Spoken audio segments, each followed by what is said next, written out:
আকবার, লা ইলাহা ইল্লাল্লাহ, আল্লাহু আকবার, আল্লাহু আকবার, ওয়ালিল্লাহিল হামদ, আল্লাহু আকবার কাবীরা, ওয়ালহামদুলিল্লাহি কাসীরা, ওয়া সুবহানাল্লাহি বুকরাতাও ওয়া আসীলা।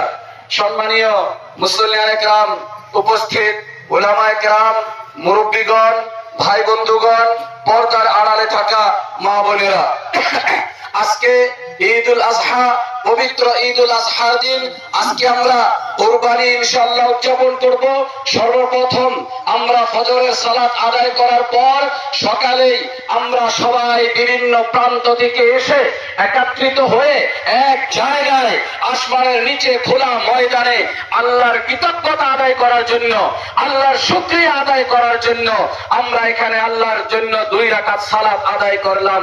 আল্লাহ রাব্বুল আলামিন, আমরা সবাই তোমার জন্য, আমরা সবাই এক আল্লাহর ইবাদতের জন্য।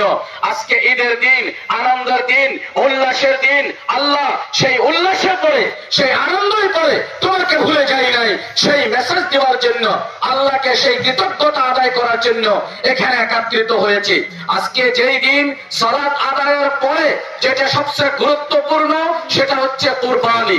কুরবানি শুধু মাংস খাওয়ার নাম নয়, কুরবানি হচ্ছে ইবাদত। আল্লাহ রাব্বুল আলামিন বলেন, ফাসাল্লি লিরাব্বিকা ওয়ানহার, নিজের প্রতিপালকের জন্য সালাত আদায় করো এবং কুরবানি করো। অপর একটি জায়গায় আল্লাহ রাব্বুল আলামিন বলেন, ইন্না সালাতি ওয়া নুসুকি ওয়া মাহইয়ায়া ওয়া মামাতি লিল্লাহি রাব্বিল আলামিন। হে নবী, আপনি বলুন, নিশ্চয় আমার সালাত, আমার কুরবানি, আমার জীবন, আমার মৃত্যু সব সেই একমাত্র সেই মহান আল্লাহর জন্য, অন্য কারোর জন্য নয়।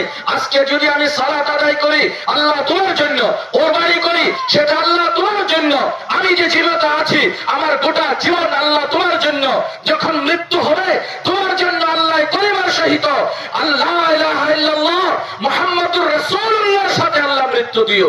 সেই আল্লাহ রাব্বুল আলামিন মুহাম্মদ সাল্লাল্লাহু আলাইহি সাল্লামকে সেটা বলেছেন। গতিকে কুরবানি শুধু মাংস খাওয়ার নাম নয়। আপনি যদি আর ইতিহাস দেখুন, ইব্রাহিম আলাইহিস সালাম বৃদ্ধকালে মুহাদ্দিসিন একরাম এবং ইতিহাসবিদরা বলেন 86 বছর বয়সে ওনার একটি ছেলে জন্ম নেয়। যখন তিনি দোয়া করেন, রব্বি হাবিলি মিনাস সালিহিন, আল্লাহ তুমি আমাকে একটা নেক সন্তান দান করো। আল্লাহ রাব্বুল আলামিন বলেন, ফাবাশশারনাহু বিগুলামিন হালিম, আমি ইব্রাহিমকে একজন সহিষ্ণু সন্তান, পুত্র দান করলাম। গতি আপনারা উঠবেন না, বারবার বলা হয়, মাত্র কয়েক মিনিট যদি ধৈর্য ধরতে না পারেন। খুতবাটা হচ্ছে ঈদের সালাতের একটি অংশ। আপনারা ঈদের একটি দিন, বছরে 2টি দিন যদি ধৈর্য ধরতে না পারেন তাহলে আপনারা কি করবেন? আল্লাহর কাছে কি মুখ দেখাবেন? বারবার বলার পরেও যদি আপনারা অমান্য করেন সেটা অনেক দুঃখজনক, লজ্জাজনক। যাই হোক, যদি আপনার এতই তাড়াহুড়া, আমি বলি মাঠে না আসাই ভালো।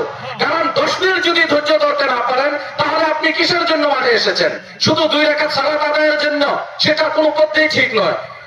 আমি বলছিলাম যে কুরবানি যখন আল্লাহ রাব্বুল আলামিন ইব্রাহিম আলাইহিস সালামকে বলেন, ফাবাশশারনাহু বিগুলামিন হালিম, আমি একজন সহিষ্ণু পুত্র তাকে দান করলাম।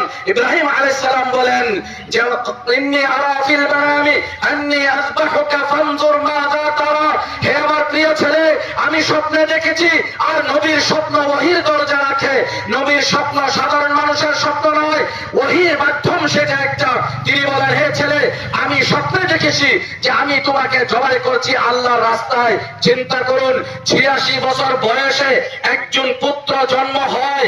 যখন ফালাম্মা বালাগা মা'হুস সা'য়া ক্বালা ইয়া বুনাইয়া, যখন সেই ছেলেটি দৌড়ানো আরম্ভ করে, যখন চলাফেরা আরম্ভ করে, বাবার সাথে এদিক ওদিক যাওয়া আরম্ভ করে, কথাবার্তা বলা আরম্ভ করে, এমন সময় যেটা একটা পিতার জন্য সবচেয়ে বেশি আদরের সময়, যারা বাবা হয়েছেন, যাদের ছেলে সন্তান আছে, অবশ্যই উপলব্ধি করেছেন, যখন বাচ্চা কথাবার্তা বলা আরম্ভ করে, যখন আপনার সাথে কচি সময় 2-2.5 বছর বয়সে কোথায় যাওয়া আরম্ভ করে, সেই সময়টা তাদের প্রতি যে আদর, যে মহব্বত লাগে সেটা শব্দই প্রকাশ করা যায় না।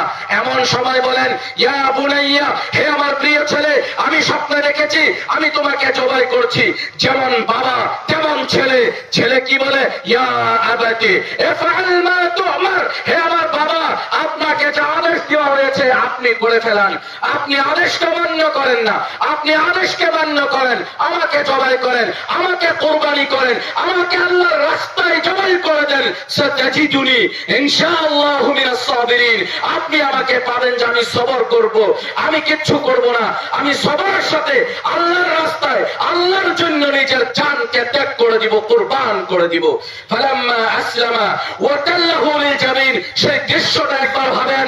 86 বছর বয়সে একবার মনে কল্পনা করেন, 86 বছর বয়সে একজন পুত্র জন্ম হয়, যখন কথাবার্তা বলা আরম্ভ করে, দৌড়ানি আরম্ভ করে, এমন সময়ে বাবা তাকে নিয়ে যায় ছেলের অনুমতিতে, অনুমতি নেওয়ার পর নিয়ে যায় শোয়ায় দেয়। ফালাম্মা আসলামা ওয়া তাল্লাহু লিল জাবিন।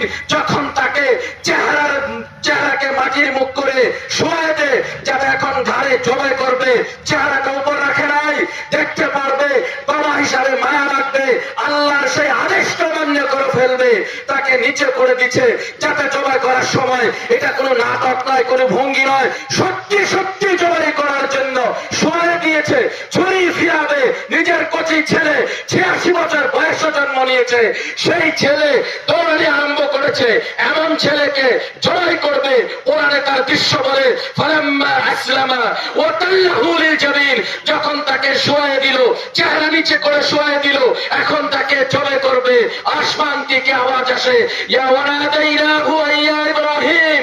আসমান থেকে আমার আওয়াজ দেয়, ইব্রাহিম কদ সাদ্দাকতা রুয়া। তুমি তোমার স্বপ্নকে সত্যই বাস্তবায়ন করেছ, স্বপ্নকে সত্যই পরিণত করেছে। আল্লাহ তো চায় না যে ইব্রাহিম নিজের এত আদরের ছেলেকে জবাই করে দিত, সেটা তো একটা পরীক্ষা ছিল। পরীক্ষায় তিনি 100-এর উপর 100 পেয়েছেন, 100-র উপর পেয়েছেন। গতিকে আল্লাহ রাব্বুল আলামিন বলেন যে ইন্না কাযালিকা নাজিজিল মুহসিনিন। আমি এভাবেই মুহসিনদেরকে বদলা দেই। তারপর তিনার জন্য দুম্বা আসে, সেই দুম্বাকে জবাই করেন। লম্বা ঘটনা, আমি সেটা বলতে চাই না। গতিকে কুরবানি সেই ইব্রাহিম আলাইহিস সালামের ইসমাঈল আলাইহিস সালামকে জবাই করার যেটা দৃশ্য, যেটা আল্লাহ রাব্বুল আলামিন তিনাকে যেটা আদেশ দিয়েছেন, সেই আদেশকে আজকে আমরা মান্য করি। আজকে আমাদেরকে নিজের ছেলেকে কুরবান করতে আল্লাহ বলে নাই, নিজের সন্তানকে কুরবান করতে বলে নাই, বলেছে 4 শ্রেণীর জানোয়ারের মাঝে একটি জানোয়ার আল্লাহর রাস্তায় জবাই করে আল্লাহর জন্য শুকরিয়া আদায় করতাম, কৃতজ্ঞতা আদায় করতাম। কুরবানি নাম হচ্ছে ত্যাগ দেওয়ার। নবী করিম সাল্লাল্লাহু আলাইহি সাল্লাম মদিনায় 10টি বছর থাকেন, প্রত্যেকটি বছর দিয়ে কুরবানি করেছেন। আজকে আমাদের দরকার যাতে আমরা সত্যি থাকার পরও যদি কুরবানি না করি সেটা দুর্ভাগ্য। আর কুরবানি একমাত্র আল্লাহর জন্য করবেন, অন্য কাউর জন্য নয়, বংশের উদ্দেশ্য নয়, কাউকে দেখাবার জন্য নয়, কোন রীতি রিওয়াজ নয়, এটা একমাত্র ইবাদত। আর আমি বলেছি যে আল্লাহ রাসূল সাল্লাল্লাহু আলাইহি সাল্লাম বলেন, ইন্না লিকুল্লি কওমিন ঈদান ওয়া হাদা ঈদুনা। প্রত্যেকটা সম্প্রদায়ের জন্য তার উৎসবের দিন আছে, আর এটা হচ্ছে আমাদের উৎসবের দিন। গোটা পৃথিবীকে দেখিয়ে দেন যে আমাদের ঈদের দিন দেখো, আমরা শান্তির সাথে একটা সুন্দর পরিবেশের সাথে আমরা ঈদের সালাত উদযাপন করি। কোন ধরনের উদ্ভণ্ডালি নয়, কোন ধরনের যেটা অপ্রীতিকর কোন পরিবেশ সৃষ্টি করি না, আমরা কোন ধরনের পচা গেলা করি না, আমরা সাফ সুতরা, আমরা পাক সাফকে রাখি। আমরা ঈদের দিন কোন ধরনের এমন কোন ঘটনা আমরা করি না যার দ্বারাই অপরে কষ্ট পাবে। আল্লাহ রাব্বুল আলামিনের কাছে দোয়া করি, আল্লাহ রাব্বুল আলামিন তুমি আমাদের সকলের সালাতকে কবুল করো।